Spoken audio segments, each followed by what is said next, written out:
Ahoy, it's your boy, and today is Sunday, January 28th. And it's interesting that I'm recording this today because the thing that's kind of been top of mind for the last couple of days, which I admit I hadn't really thought about. I'm surprised the idea's coming to me this late, but as I'm getting ready to take off for Taiwan for a couple months, I was thinking, how the hell am I going to keep doing this? um, Obviously, I have a way to record my voice and keep sort of, shoving that message in a bottle and throwing it out into the void of the internet in some fashion. I could always use my phone or something like that, but maybe I'm just like a stickler for quality or something like that. But the idea of just recording my voice straight into my iPhone, I just think the audio quality would suck. And I don't know. The thing though, it's sort of as I started thinking about this, something else kind of happened concurrently. Um, of course, I watch a lot of movies. We talk about that a lot, but I also really like YouTube, and I always enjoy finding like different rabbit holes to go down. And I found this interesting channel. I think I'm finding it alongside a lot of other people because as I've watched their most recent videos, which have a fair amount of views, and I look back at their older videos, they don't. But I see a lot of the pinned comments are things like, "Wow, this channel is really blowing up." So whatever forces in the algorithm pushed this channel in front of me is obviously sharing it with other people. But it's this vlogger, this traveler named, I guess his name is Connor, but his channel is called Small Brained American. And I think it was some videos of him in Japan, and there were these kind of handheld GoPro kind of travel videos, but they weren't like a lot of other YouTubers, which was like, hey guys, this week we're gonna do this or that, and they're edited, and the person's trying to be basically a TV host, and they do all these kind of wild edits and add all that kind of crappy chain smoker sounding music. It was just a guy holding a GoPro and just walking around, and it was it's surprising that was really compelling for me. One, it was just seeing his time in Japan, and it reminded me that it would be very easy to do something like that in Taiwan. And so I'm kind of flirting with the idea of one. I mean, I could get like maybe a cheap lavalier microphone or something, and I'm sure I could keep this going more or less in the format that it is currently. But I also thought that'd be really exciting for me to do that. So I've been online kind of looking at action cameras, and I don't want to invest a lot of money, but get like an older GoPro or something like that. And I'm especially thinking that since it's not something that I'll be able to edit while I'm abroad, but I could certainly gather all the information or all the video and all that sort of stuff. And when I come back, I would be very surprised if I didn't end up going to China, or at least getting accepted to go to grad school in China. I'll put it that way. And when I come back, I'll only have a few months to kind of wrap my life up here before I take off. But I don't know. That just seems like, in the midst of selling off my shit, that would be a fun way to spend my time, is kind of editing that type of stuff together. So, I don't know. I've been excited by the idea. I'm not sure if people would watch that. Again, it's sort of weird kind of coming from a place where I was doing music full time and was really emotionally and kind of personally invested in kind of getting in front of as many people as possible. And, my creative outlet has kind of transitioned to just kind of being this thing that I do every week, and just sort of speak my mind and say whatever comes to my mind, whether that's entertaining or boring. I don't really try to judge it in that way. I just try to say what comes to mind.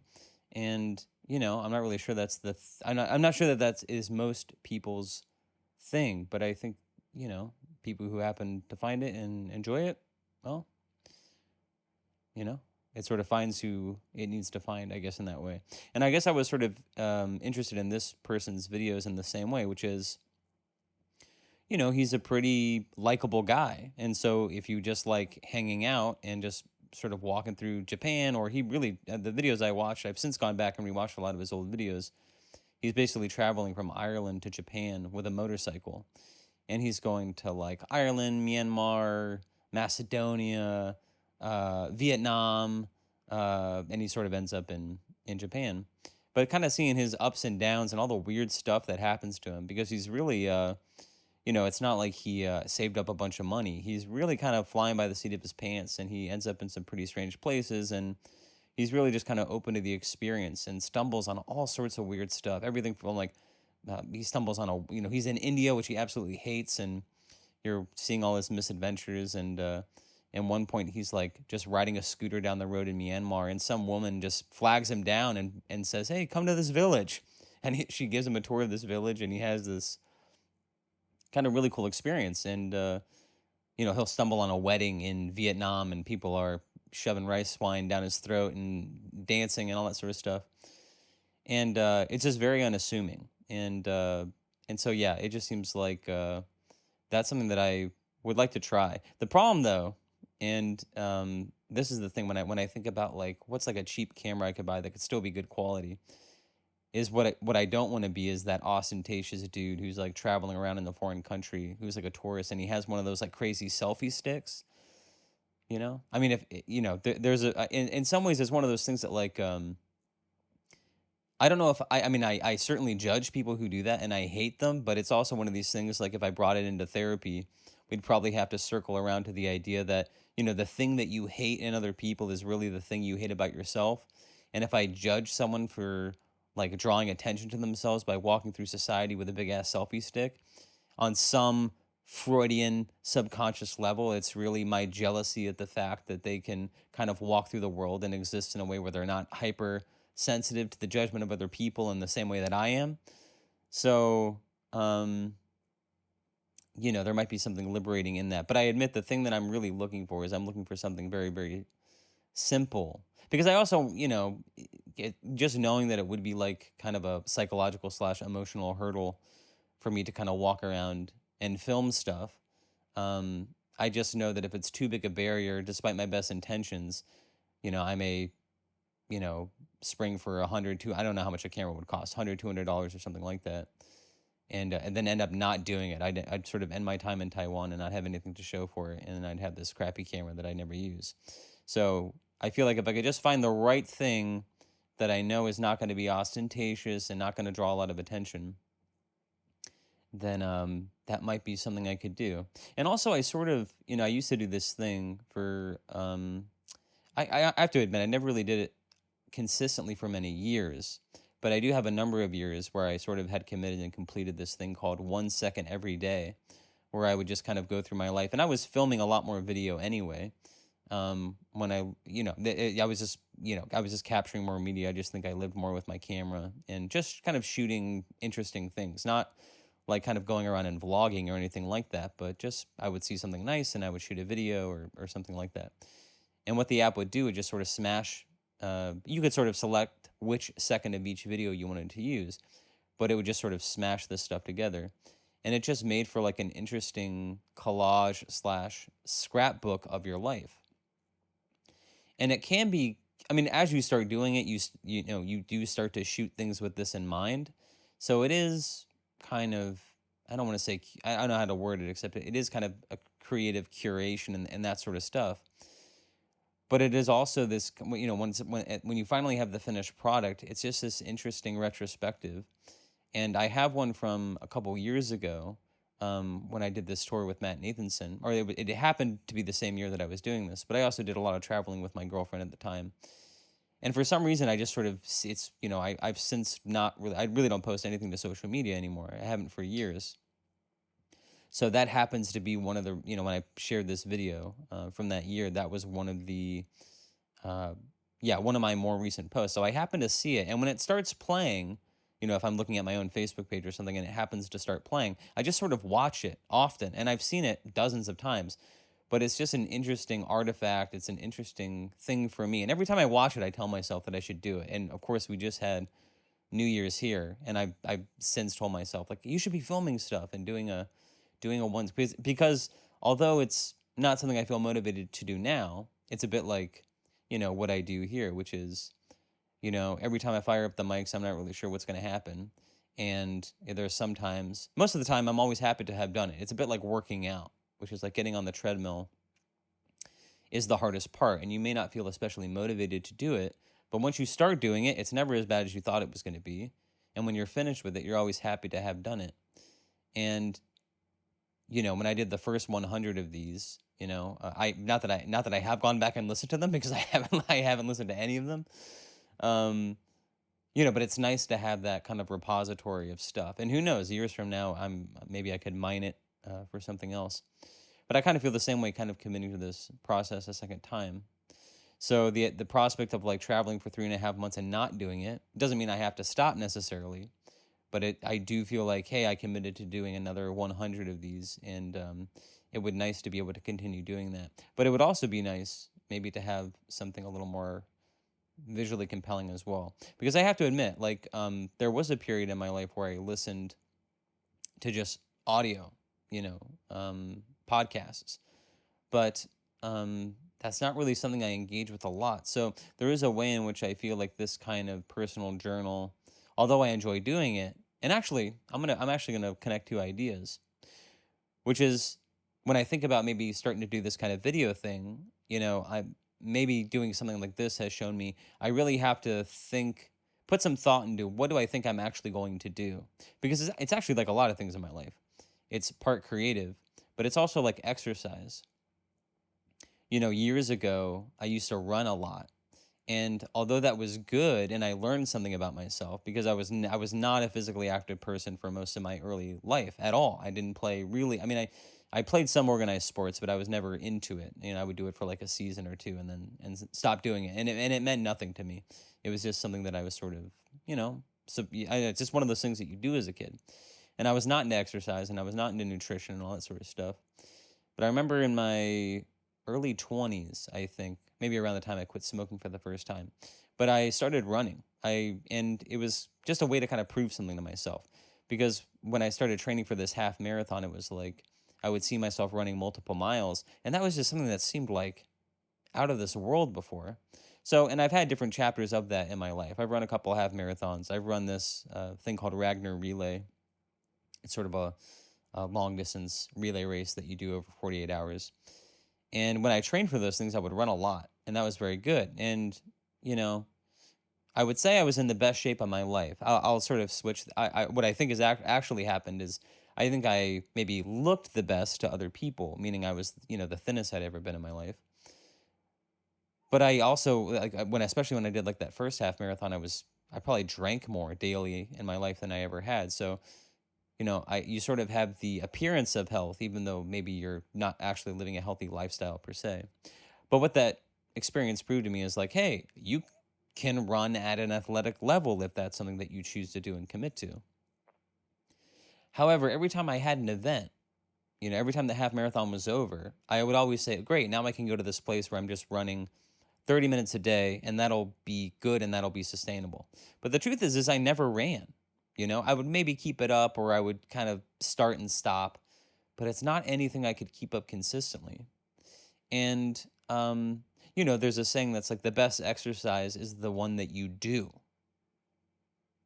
It's fine to commit to keto or to commit to CrossFit or something like that. And maybe you'll be really into that for 2.5 years. And that's not a bad thing. Even if you stop, that's not wasted time.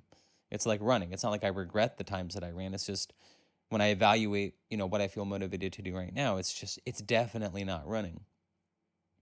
And so it's strange when I look up and I see, especially over the last few years, the only exercise I've been able to do consistently, which means like 30 minutes a day for 4 to 5 days a week, sometimes more, is just kind of calisthenic stuff. I like find these channels on YouTube and I just do that, because it's like, it's not, the idea of like when you're preparing for a half marathon, the idea of just like running 9 miles in preparation for that, like that's just a huge bummer. But it's like, for me, 30 minutes is enough where I go, hey, it's not the thing I'm the most excited to do in my life, but it's doable, meaning I can bring myself to do it. I've been able to do it very consistently. And then on top of that, I'll go and, play some basketball or something like that. And actually yesterday I felt very good, because it was actually kind of strange. I've sort of mentioned I live in this cottage in the backyard of a house. And I got a text from the person who's running it now. I call him my neighbor, but I guess we kind of live on the same property. But my neighbor texted me and said, hey, just be aware I'm going to be running the chainsaw to take care of that tree that fell in the backyard. And I was like, what? And I sort of step outside and I'm looking, and yeah, like 2 trees in our backyard had fallen over, like, right outside my window. And I was like, "Holy crap, when did this happen?" And he was like, "Oh, maybe like 2 or 3 days ago." And I had no fucking clue. So it just goes to show you how fucking clueless I am. We had 2 fallen trees in our backyard, which I never even saw. But I sort of offered to help, and he was kind of working with the electric saw, just kind of basically taking this thing down at the base, and then we were kind of taking off all the tree limbs and stuff. But I just sort of grabbed, just because I wanted to be help. I didn't want to stand there and just like I don't know, supervise the guy. I grabbed like one of these hand saws, and it's hard to describe, but it's like a kind of a curved blade, and it's like to take down tree limbs and stuff like that. So while he's got the electric saw and he's kind of handling the thick, trunk kind of stuff, I'm basically taking all those and I'm like chopping them. I'm like taking off all the branches, but that means I have nothing electric. I'm doing the physical labor. And after about 2 hours of this, I mean, I was just like I was completely drenched in sweat. My shirt was soaked through, but that was good exercise. But why am I talking about this? I think I'm just talking about consistency. So, with a personal journal like this, if it was about, and I did do this for a while, I admit, I did shoot some video, but that was like, even when I started doing that, I think I only did that for, I don't know. I don't know if it was like 20 or 40 installments. I don't know. No one watched them. Most of the, although I sort of upload this audio to YouTube, which goes on a web page, nobody listens to these entries there. Most people are listening on Spotify and Apple Podcasts, from what I can tell. Although I admit I haven't looked at the numbers since picking this thing up again. But yeah, if it was about doing it in front of a camera every day or doing something like that, I just don't think that I would be able to do it as consistently. When I sat down to do this, I was like, you're just going to stick a microphone in front of your face and do it for an hour each week. And so far, we've done that really well. I don't think I've ever missed a week.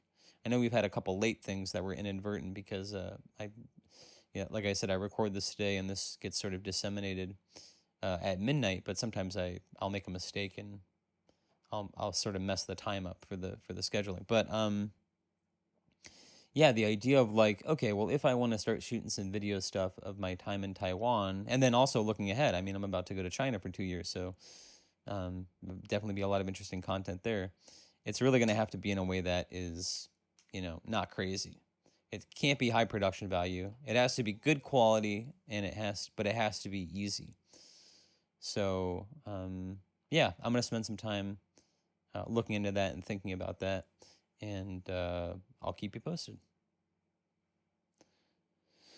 But short of that, I have to admit I'm kind of in this place now as the time sort of wraps up. Well, the thing that really popped into my mind is, and it's kind of related to what I was about to say, but when school first ended, I had a couple weeks where I had plenty of things to do. There were errands to run, and each day kind of had something new to take care of, and I was able to kind of fill my time with stuff, or at least feel like, even though I'll spend the vast majority of my time relaxing because I'm essentially looking at this time as like a vacation, there were things to feel productive that could be done during the day. This last week, maybe 2 weeks. I'm sorry, I gotta drink some water here.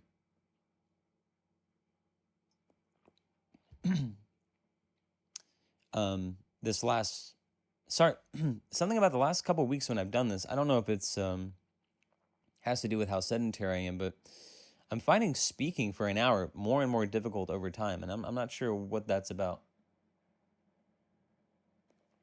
Sometimes I tell myself maybe I need to slow down or something like that, but I don't know if you can hear it in my voice, but I started off feeling very well, and now all of a sudden it's like I feel my kind of throat drying out, and it almost feels like it's getting a little scratchy. But I'm trying to say that although I had some things to sort of fill my time for those first few weeks, I'm starting to not have a lot to do, and I'm kind of twiddling my thumbs. And I think part of it is the weather. I do have some of that seasonal affective stuff, although I'm embarrassed to admit it, but it just happens to be the case that when the weather gets rainy or overcast or there's not a lot of sun, I just feel a shift in my mood. I just sort of go, man, why do I feel down in the dumps? And I go, well, less sunlight. And really, the only thing that kind of keeps me buoyed, I find, is if I do continue to exercise regularly, I'm able to. Because if the weather turns bad and I'm not being active, then it's like a recipe for, I don't want to say disaster, but I definitely feel like my mood is impacted. Um, but why am I talking about that? Um, yeah, so I've been kind of twiddling my thumbs, and I've basically done everything I can do to kind of get my graduate school applications in order. And I don't want to sound ungrateful. This is just something that happens to be the case, which is I've had a little bit of trouble getting my recommendation letters in. And um, it's actually, well, this is, I don't know if I should go into this, but it sort of brings up something that kind of came up in therapy, which is, one of my dispositions is I just sort of genuflect to everybody and sort of treat people as if they're doing me this huge favor. And it's not like writing a letter of recommendation is it's a privilege, and it's a gift. But my therapist tried to frame it in such a way, which is like it's part of their job. It doesn't mean that they have to. They're not required to give letters of recommendation to people that they don't want to give letters of recommendation to. But it's not like they're calling up a personal friend and putting you in touch with the president of the United States or something like that. I mean, they've essentially written tons of letters of recommendation. They know you. It's just not a huge time investment. It should be something it's a reasonable request, especially if you've demonstrated yourself to be a good student and this is a teacher, professor that you have good rapport with. And in my case, I believe that is true. I mean, I basically asked two people who I've had multiple classes with them. I would go to office hours all the time. I did very well in their courses, and I have a relationship with them. So it's kind of a foregone conclusion that they would be willing to write me a letter of recommendation. And yet I've had a little trouble kind of getting it going. I had one professor who I was sort of following up with them each week and just never heard back from them. And then just kind of at the last minute, I had sort of told them what the due date was. I really had to follow up a few more times. And the letter they ended up writing me, which they were kind enough to share with me, was very, very touching. And, it's one thing to just, you're sort of, and maybe this is my self-esteem or something, but I'm kind of expecting like a generic letter of recommendation. But it was detailed, it was specific, it was drawing on things that I completely forgot about our time together in classes, where they were mentioning papers that I had written and feedback that they had offered, and also just kind of contextualizing their experience of me in their entire history of teaching. And so it was very validating. And but I think what I'm also trying to say is there's a way in which a letter of recommendation is also, although it's someone doing you a favor, it's also something that you've earned. Or one way to frame it, these things are multidimensional, I suppose, but one way to frame it is that it's also something that you've earned, meaning, writing letters of recommendation is part of a professor's job. And for those students who do exceptionally well, it's, they've earned it or something. I can't quite think of the word I'm trying to say, but maybe maybe you understand what I'm going for here. So, I guess what I'm saying is I'm sort of following up with these people, kind of acting like, I feel like this kind of sycophant or something, like bowing at the knees of the master and, like not turning my back to the emperor, but just sort of constantly kowtow. Is it koto or kowtow? I can't remember. But you're like genuflecting and saying, "Oh, excuse me, oh sovereign one," but, so, but yeah. So I think those are just about done. I have one where the person reported that they sent them in. I have one other person who I think will, well, maybe by now they have completed them or will turn them in today. But by, this time tomorrow, I will have my graduation application submitted. And then I really don't know what I'm going to do.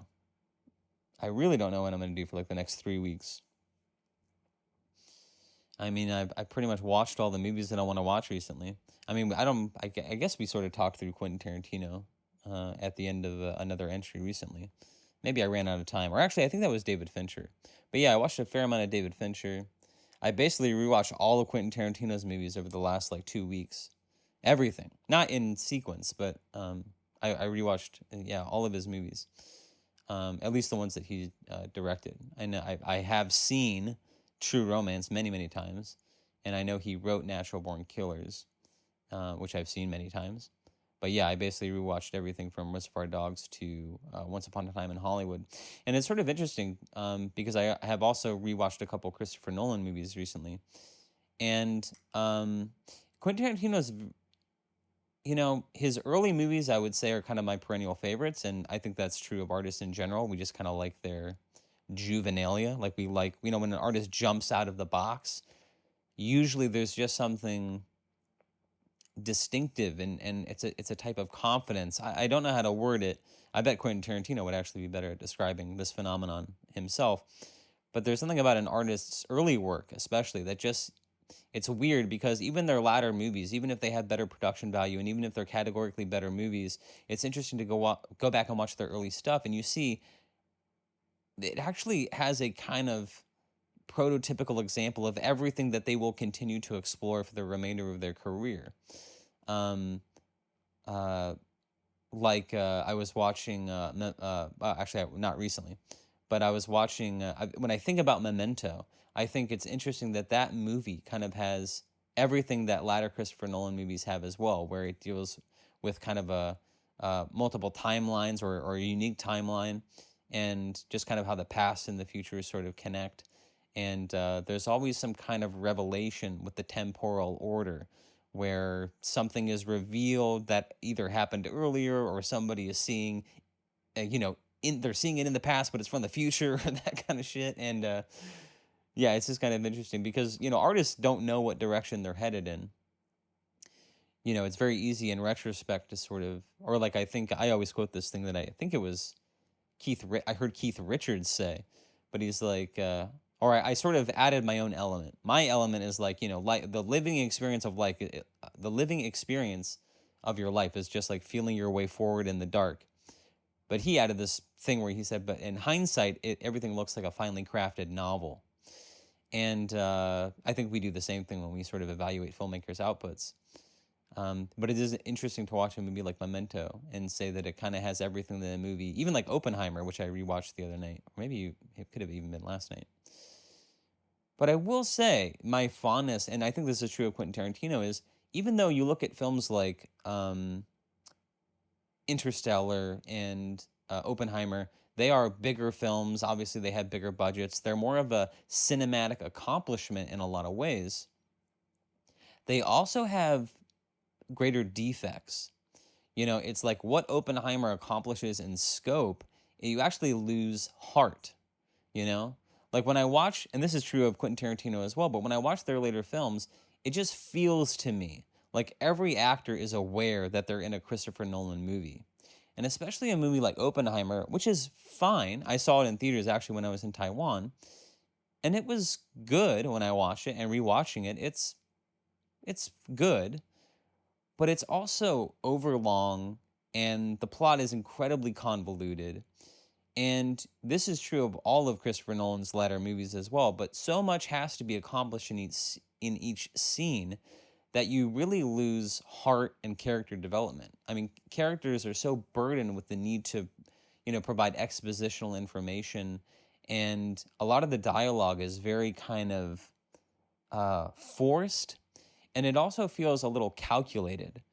And novelists do this too, but filmmakers do it especially, and it's more glaring because a novel lasts, many, many hours, but a movie only lasts 2 hours, so it's very weird. You'll have these kind of moments where characters will meet in the beginning and a character will say something, and then of course by the end of the film they'll say, "It's like you once said," and they'll like quote what the person said, and it's supposed to be this revelation. Oh, look how this thing was planted in the beginning of the film and it's being repurposed in this moment.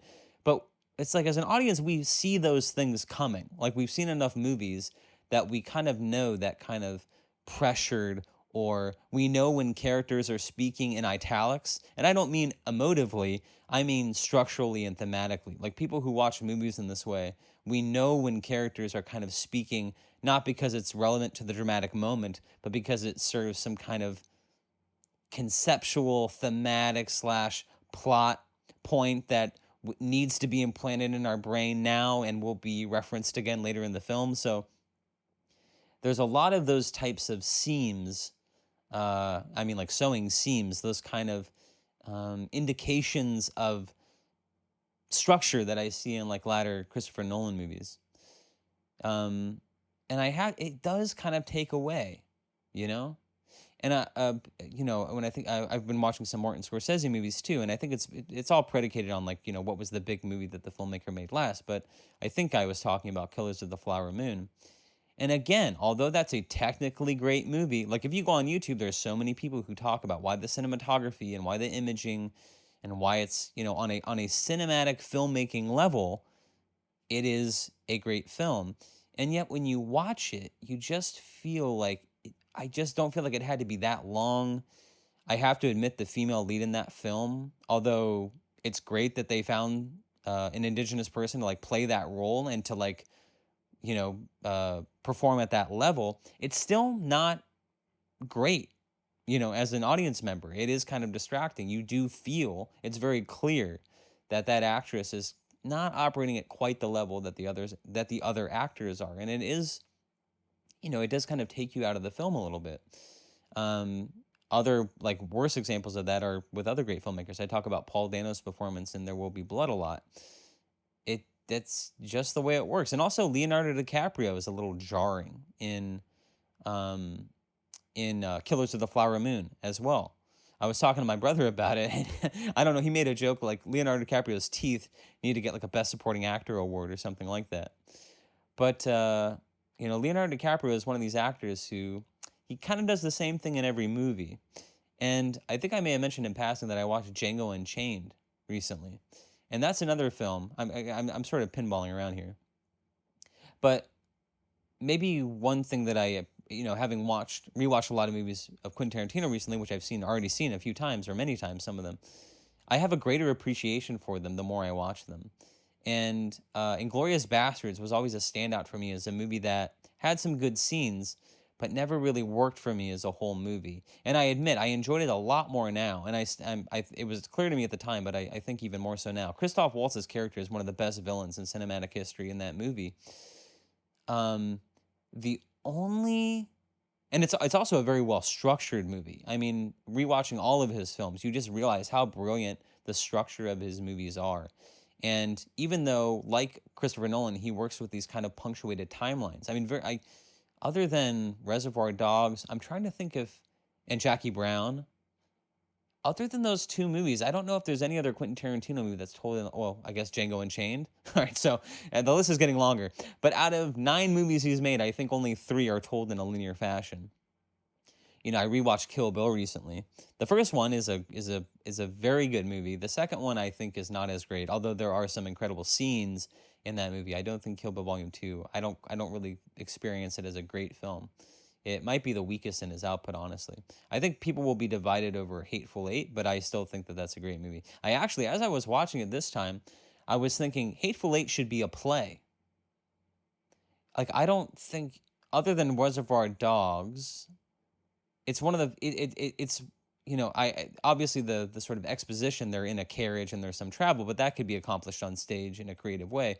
The entirety of the movie takes place in a single space that looks like a stage set. So it would be very interesting to see that thing kind of adapted for the stage. I mean, Quentin Tarantino has said he's only going to make one more film. And when I look online, I see that the movie that is tentatively titled, it may change, but it's called The Movie Critic. So that's going to be exciting. But I also don't think I don't think Quentin Tarantino will retire from filmmaking completely. But if he's looking for other creative outlets, I could see Quentin Tarantino doing more episodic stuff for streaming services. I think that's probably likely for his future. But I also think, he novelized his film Once Upon a Time in Hollywood. He made its own novelization, which I haven't read, but you can find. So it seems like he's capable and has interest in other creative outlets. I think adapting The Hateful Eight for the stage would be very, very cool. That's something I would definitely pay to go see. But yeah, I think I lost the plot on what I was talking about. Maybe reevaluating his movies. I think I was just saying that Inglourious Basterds was much better the second time. Although the weakest part of the film is actually the plot point that kind of holds everything together, which is the kind of the preparation for showing the film at the theater. Like that all kind of needed to happen, but there's something about that plot line that is just not very engaging for me. The rest of the movie is far more interesting. Christoph Waltz and the sort of Nazi hunters, I forget what they call themselves. But that's also another example where Brad Pitt, the lead in that film, is noticeably bad. His accent's not very good. He just seems like he tried his best, but it's not the best fit for him. And it's kind of interesting because you know, a lot of these directors, a lot of their latter movies turn into I call them celebrity clusterfucks. That is so apparent to me with Oppenheimer. Although there is some cool casting, like Robert Downey Jr. is perfect, and Cillian Murphy is great in that role. Every single scene essentially introduces a new character in Oppenheimer, and every single person is kind of like a cool actor, and it really bumps me. Like the actor who played Freddie Mercury in Queen, I forget his name. He was also a villain in one of the Mission Impossible movies. Like he pops up, and it's kind of jarring. And you have all these major actors, Casey Affleck. They're placed in these minor roles, and it's kind of bizarre, especially for someone like, I mean, in earlier Tarantino, he was like the master of finding people, either old actors that were considered washed up, or finding people that you'd never seen before, and just doing an incredible job with casting. And I feel like his latter movies have kind of slid into this kind of celebrity clusterfuck zone. And you know, you watch a movie like Django Unchained, and I think that's probably a perfectly casted movie. And it's probably, you know, I was saying a moment ago that Leonardo DiCaprio kind of always does the same thing. I think Django Unchained is one of the few movies that I've seen him in where he really swings for the fences and tries to do something completely different. And I actually think for an actor like Leonardo DiCaprio, who's like an A-list, kind of one of the last of the kind of the legitimate movie stars that we had when I was growing up, it's kind of a really brave move to play like a slave master who says the N-word about 1,000 times. And, you know, he's normally the hero in movies. And so it's kind of an interesting against type for him. But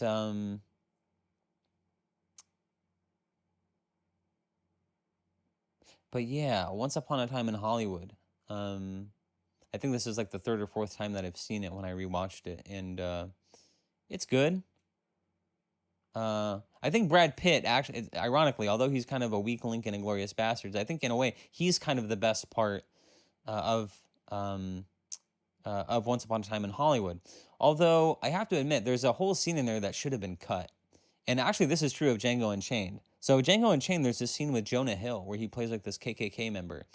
And there's this kind of comedic exchange between him and the other people where they're kind of arguing about the hoods that they're wearing and how the holes in them aren't sufficient. And it's this kind of comedic scene that is just feels like it's not from the same movie. It's an interesting scene, and I know why it was written, but I was just, as I was watching it, I go, this whole thing should have been cut. And after seeing Once Upon a Time in Hollywood a couple times, I feel the exact same way about the highly controversial Bruce Lee scene, where Brad Pitt gets in a fight with the actor who's playing Bruce Lee. And although that was a big deal because, you know, this was kind of in the zeitgeist of Stop Asian Hate and stuff, and people sort of saw it as like a sort of gross stereotype, and in some ways a misrepresentation of Bruce Lee.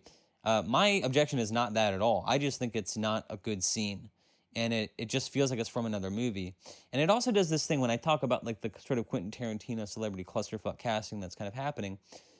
Although in Death Proof, Zoe Bell, who was the stunt double for Uma Thurman in Kill Bill, you know, Quentin Tarantino cast her as like a speaking actress in Death Proof because he needed someone not only to have dialogue, but to be able to ride on the hood of a car. And he wanted to use the same actress for the types of shots. He didn't want to like maybe cast Uma Thurman in that role, but need a stunt actress. He said, I need a stunt actress who can act so that I can actually get the same person on the hood of the car.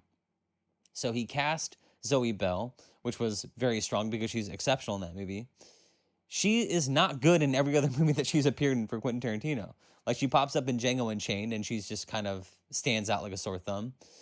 And she also pops up in Once Upon a Time in Hollywood, and she's, like, not good in that. And unfortunately, like, her bad performance kind of pulls everyone else down. Like, Kurt Russell has some fine moments in the movie of Once Upon a Time in Hollywood, But that whole exchange, like it makes Brad Pitt look bad. That whole sequence with Bruce Lee just should have been cut. They should have found another way to get Brad Pitt kicked off the set or whatever needed to happen in that scene. Um, and I guess it's strange for me too, because I think about this in terms of budget. Like Martin Scorsese movies, like all of them are just epic length now. Like since it's like The Irishman is like 3 hours, Killers of the Flower Moon is like 3 hours and 45 minutes. And you just think, just from these are not new filmmakers, so they know quality. And it's like, you know, it would have been a much better film had we sort of cut this out. And I mean, I feel the same way about Tenet for Christopher Nolan, which is such a compelling and interesting movie. It's just, not only is it like incredibly difficult to follow, one of the things that makes it nearly impossible to understand is the highly convoluted plot. Like there's so many great set pieces in that film where you see how this element of time is working out, but I just have to believe it could have been done in a more intelligent way where audiences understood what the hell was going on. There's this whole plot point in there with I forget what they call her, but I think she's like the Indian woman when they go to India and they sort of go thinking they're going to capture a guy, and it turns out this woman is actually the ringleader of this crime organization who sort of plays a role later in the film. But it's like that whole plot point needed to be cut out because it just sort of diluted the story. And yeah, but anyway, I think I've sort of talked about Tenet at length in other entries, so I won't go down that road.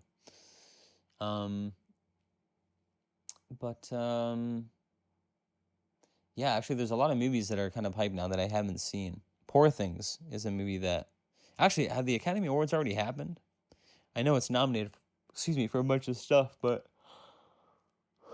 I don't know if I don't know if the awards have already been. I think the Golden Globes already happened, but I don't know if the Academy Awards have happened. Isn't it kind of funny that like at least when I was a kid, like the Academy Awards or hell, even the MTV Music Video Awards was something that you were aware of. Like that was an event. And now we live in a time where our attention is so it's just pulled in 1,000 different directions. I've been watching fucking YouTube travel videos for the last couple weeks, and watching old movies I've already watched. It's like I have no idea what's going on in the zeitgeist. I have no idea about anything new that's coming out. That's either a sign of me getting old, which I'm sure that's certainly part of it, or it's a sign of the times that we live in, where we're all, and it sort of reminds me of that kind of trope that, like, we thought that the internet was going to bring us together, but if anything, it's kind of driven us more into our niches, into our little enclaves of our own personal interests. And that's definitely true of popular culture. But actually, I haven't seen Poor Things, but I was also thinking recently, as I was sort of cutting down this tree with my neighbor, one of the small talk things that I think we all do is just sort of ask, hey, have you seen anything interesting? And he had actually seen Poor Things and said it was very good. But I was sort of thinking it's kind of interesting to see what comes, it's interesting to see who becomes a superstar, which is like Emma Stone is either nominated, may have already won an Oscar for Best Actress in this movie. And it's like, for me, I remember Emma Stone's first movie for me, I assume it was her first film, was Superbad, where she's just like the love interest of Jonah Hill. And it's just insane to think. I mean, the other counterexample to this is Paul Dano. Emma Stone, I think, is a very good actress. Paul Dano, I actually find him pretty confounding as an actor. I don't want to besmirch the guy, his career, but I admit everything he's done, I find him to be a little bit awkward. The best performance he's ever given, I think, is in Prisoners, and it's because he doesn't speak. He's able to sort of exude the creepiness or the weirdness that I think everybody casts him for, but his... Like, even, I saw The Batman, I rewatched The Batman semi-recently, and even though, again, that's a beautiful film, I don't think it's a great movie overall, but, like, Paul Dano is just he's just not good. People cast him in these super ambitious roles, and I just always feel like he falls short. But the reason I'm thinking about him in relationship to Emma Stone is Paul Dano, his first movie, as far as I know, was The Girl Next Door, where he's just like the nerdy friend. And it's just so bizarre to see where people end up. Like Emma Stone was this kind of minor character. It's just weird to think how the tides of fortune turn in such a way where these people who sort of start off and they play these like small minor roles turn into these major movie stars. I mean, when you think about like Philip Seymour Hoffman comes to mind in this regard, which is like, I don't think it was his first movie, but it was definitely maybe an establishing role for him or an industry making role for him. Was he was in Twister? Y'all know that movie? I think maybe he had done some serious movies like in a shortly after that, but it was like he was like the Zoftic kind of dude in Twister who was just supposed to be kind of a laugh off role. I think he did some good stuff with that if you rewatch that movie. But then the other thing that people forget is the movie Along Came Polly with Ben Stiller and Jennifer Aniston, where he's like the nerdy best friend. And actually, in the same way that American Pie introduced the word MILF to popular culture, that movie, the only thing I remember that movie for is two things. One, the scene where I think it happened. Well, do they do the Dumb and Dumber thing where Dumb and Dumber has this famous scene where, is it Jeff Daniels? Yeah, it's Jeff Daniels. I always, there's like Anthony Hopkins and Anthony Hopper. Is that who it is? Dennis Hopper. Like I always get Anthony Hopkins and Dennis Hopper confused, and I can never summon their names. And it's the same thing with Jeff Bridges and Jeff Daniels. But Jeff Daniels is in Dumb and Dumber, and it's one of the best scenes in film history where he gets Jim Carrey sort of feeds him the laxatives before he goes on his date, and he has this sort of eruptive moment at this girl's sort of ski lodge, and they're about to go on a date, and she sort of knocks on the door and says, "I hope you're not using the toilet, it's broken." And, you know, when that movie came out, that was just like, it was almost equivalent to the There's Something About Mary scene where she sort of wipes the, you know, I'm trying to think of a better word than the ejaculate. She wipes Ben Stiller's ejaculate into her hair. That was like a, you know, at the time, that was just unheard of that was just raunchy beyond belief. And that scene in Dumb and Dumber was incredibly relatable for everybody who watched it and everybody's worst nightmare, and nothing like that had ever been put on film before. But why am I talking about that? I was talking about Philip Seymour Hoffman. Yes, and things that they introduced. Yeah, in the same way that American Pie introduced the concept of MILF, which became a sort of common parlance, the first time I ever heard the word sharded, you know, he's like, and because Ben Stiller's like, he's like, dude, we got to go. I just sharded. And he's like, what?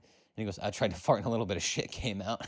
It's like, I think that was that introduction of that word into the American parlance is shart. Was Philip Seymour Hoffman in Along Came Polly. But lo and behold, Philip Seymour Hoffman obviously went on to have a great career. And actually, now that I'm just sort of talking shit about major film directors and people that I love, I was talking about Paul Dano's poor performance in There Will Be Blood, even though it is still one of the best movies, maybe of all time, certainly in the last like 25 years or something like that. You know, Daniel Day-Lewis sort of takes that movie into the stratosphere. And even Paul Dano's, every single frame of that movie that he's in is like, he is not good in it. It can't really deter from that movie being great. Another movie that I'm very ambivalent about is The Master from Paul Thomas Anderson, which I've seen it a few times, maybe 4 or 5 times or something like that. And again, it's a great film, but of Paul Thomas Anderson's latter films, it has to be one of the weakest, other than Licorice Pizza, which I don't even know if a lot of people saw. That's a clearly minor entry. And also, I forgot about this one too, Inherent Vice, are two kind of, you know, to me, they just seem like minor entries in his latter films, which are, all of his movies are great, but I admit Inherent Vice and Licorice Pizza are kind of, strange entries into his output. But Philip Seymour Hoffman in The Master, I don't know if he was like using drugs again at that point. Obviously, he would go on to die of an overdose. I don't know if he had relapsed by that point, but there's something especially off about Philip Seymour Hoffman in that movie, which is when I watch Philip Seymour Hoffman in The Master, I see him, to me, I don't think he knows what movie he's in. I think that movie, and maybe it's just Philip Seymour Hoffman's performance that kind of does this for me, but I find that movie in general to be kind of opaque and not very clear. It's ostensibly about the founding of a Scientology-like religion, but that's kind of the backdrop. What it really is a character study of Joaquin Phoenix. But even then, I find that movie to be a little, I'm not really sure what that movie is about, because some of like the climactic moments are kind of centered around this relationship with Philip Seymour Hoffman and Joaquin Phoenix. And Joaquin Phoenix is fucking incredible in that movie. But I have to admit, I really don't think there's really any chemistry between him and Philip Seymour Hoffman. And I think it's because Philip Seymour Hoffman didn't really know what to do with that character. You know, there's these moments where they're supposed to be bonding and there's supposed to be some kind of deep tie in their relationship that kind of like, you know, culminates in the film when they kind of like separate from each other.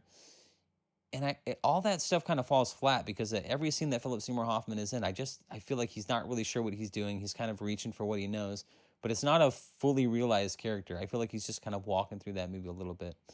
So that's another example where, you know, despite you know, a major entry in a filmmaker's latter career, where there's just this kind of confounding casting choice. Or I should put it this way: Philip Seymour Hoffman's is I don't know. I think there's a personal problem, or maybe it's just not everybody. They can't all be home runs. Philip Seymour Hoffman was not miscast. I just think it's a sort of surprisingly poor performance. Whereas I find Paul Dano's performance kind of typically bad, or typically under par. I think Philip Seymour Hoffman is just kind of confusing. He's confusingly bad in that movie. I'll put it that way. But yeah, damn, I don't know. We're kind of jumping around my thoughts on casting and all that sort of shit, but where is that going to go? I guess we'll see if all this really means anything when I start vlogging, right? And we'll see if I can sort of shit out anything cinematically approaching anything like this, right?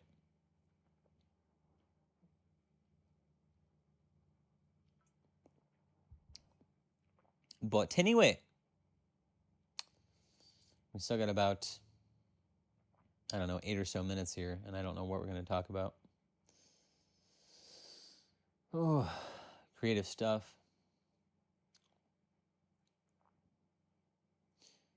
Yeah.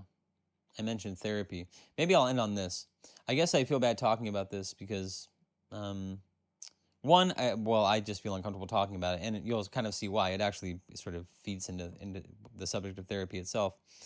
But I had this moment in therapy where I was talking about, what was it? I was talking about extending myself for somebody. But basically, there's, you know, I sort of meet, what's the word? What do you call it? Remotely with my therapist. There was, for a couple years during COVID, we were just talking over the phone. Now we're sort of connecting over video. And there's been a couple moments that have just been kind of challenging for me, which is she's, you know, she's in her home and she has this cat.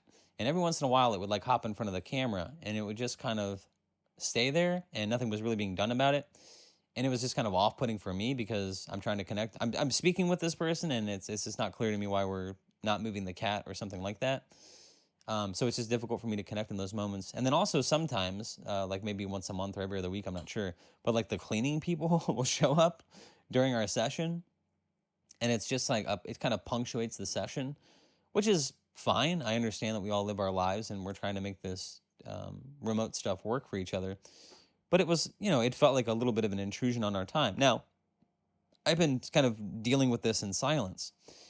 And I'm meeting with them tomorrow, so I'll bring this up. I honestly can't remember what I was talking about, but I was talking about, maybe I was talking about like not having, I can think through this. I was talking about kind of twiddling my thumbs, not really having stuff to do, feeling a little frustrated, maybe a little down in the dumps because of the weather. And I was talking about extending myself. Maybe it had something to do with the recommendation letters. I can't remember what it is, but in that very moment, the cleaning people showed up. And it was just one of those moments where it was just very clear to me that what I was talking about was exactly what I was experiencing and feeling in that moment, where I felt like I had a legitimate frustration, which is like, hey, this is my therapy session. This is time that I'm paying for. And I try to be accommodating, but I'm also being put in a position where I'm having to advocate for myself and kind of stand up for myself, which is one that's just hard for me to do. But it's also easy for me to feel resentful in those moments too, because I'm also sitting across from someone who, in some ways, I don't want to say more than anyone. I mean, hopefully you have relationships in your life where people are the same way, but are supposed to be attuned to you and kind of know who you are and kind of anticipate your feelings or something like that. Like that's just kind of what I'm looking for in my life in general. And I have to admit, this is just how I was feeling in that moment. My therapist is great. We've been together for many, many, many, many years, like, 12, 13, 14 years. I don't even know how long now. And they consistently surprise me with how great they are and how validating and how well they know me, despite, I think I'm this Well, this is a perfect example. I think I like mask my feelings, and in feelings like this, I just sort of like swallow my frustration. But I kind of got real quiet, and I was really kind of debating in my mind like whether I should say something. But that was also making me feel kind of vulnerable and like a little resentful because now I essentially was needing to talk about something else, but now I feel like I've been diverted and all that sort of stuff. And I just sort of went into it and I said, well, actually, I was feeling this way. Like in that moment, I was talking about how I was dealing with this thing, and yet the cleaning people showed up and it made me very frustrated. And we don't need to go into all the details, but what it brought up is this idea, where I came up to this idea where like, yeah, I've been feeling this way for a long time and I just haven't said it, and it's been something I've been sitting with. And my therapist was just kind of probing that, like, well, why is that? Like, why haven't you brought it up? And I think some of it goes into the power dynamic of therapy. And sometimes, at least the way that she was framing it, I don't know that I see it this way, but sometimes people in therapy feel like they can't criticize the therapist or something like that. For me, I sort of experienced it more like I'm trying to be accommodating, I'm whatever. Really, the core of it is just hard for me to sort of stand up for myself. Um, but I was going for this idea of like, again, I don't know how it was worded exactly, but the idea that I've never like criticized my therapist. And criticize is not the right word, but I've never raised objections to my therapist. And we've been together forever. And she's when I sort of brought it up, I just said like, have you noticed that? And she was like, absolutely. And I sort of asked like, well, is it more common for people to like raise their frustrations or whatever in therapy? And the obvious answer is it varies. There are some people who are just their entire therapeutic relationship is adversarial, but the idea is that there's a happy medium probably to be found somewhere, which is like any relationship. If you're with a therapist for over a decade, inevitably they're going to do things that annoy you, or they're going to do things that are bothersome to you. And just in the course of life, it's natural for those things to come up. And when they don't come up, it you can never know for sure, but it probably suggests that on some level somebody's repressing their feelings. Now, my challenge to that was that, the other uniqueness of the therapeutic relationship is that's not necessarily a two-way street, right? Like if we were talking about a romantic relationship, where if you're like, oh, these people have to, if you met someone who was in a romantic relationship that said, we've been together for 14 years and we've never fought.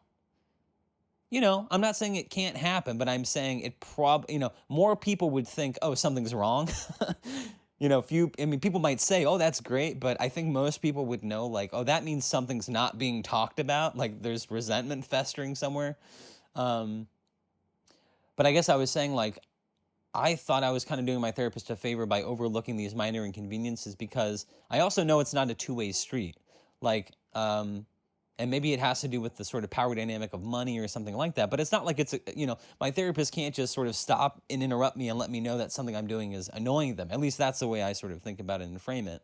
And I think that that's probably true. And part of that, I'm drawing on my time as a crisis counselor.